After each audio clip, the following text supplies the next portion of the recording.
And then again, if you're very lucky and everything's going really well, now Mazel Tov, we're going to get married. Any college student or young Jewish professional could tell you it's almost exactly the opposite order. If like you flip this scale upside down, what do you have on a college campus?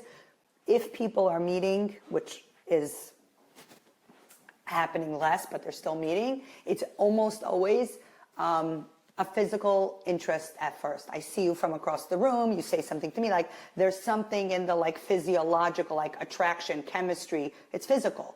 It starts out with, like, I don't know your name, but like something went on a physical level. But then, and here's also, if it goes well enough, now what's your name? Now let me actually get you a coffee tomorrow. So now you started out at a physical level. Now let me get to know you on an emotional level. And then if you're very lucky, 1 or 2 or 3 years in, so what do you want in your life? And how many kids do you want to have? Many couples don't have this conversation for years. So it's growing the opposite direction, meaning started out physical, then there's some sort of emotion that I'm coming back to you. Yeah. And then it's like, what kind of life do we want to build together? And then again, if you're very lucky and everything's going really well, now Mazel Tov, we're going to get married. What I try to teach is you can't switch this thing overnight.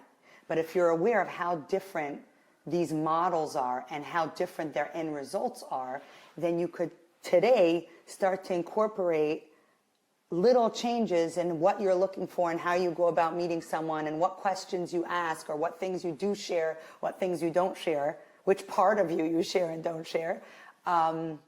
And people are like fascinated that like we actually have opposite systems that are working not against each other, but it's like, what could you incorporate in your life today that comes from a traditional model that would make your life more enriched and beneficial and your relationship enhanced because you're like, oh, this is something I could ask or I could look into or I could bring up in a conversation that otherwise would have naturally, organically happened in a long time.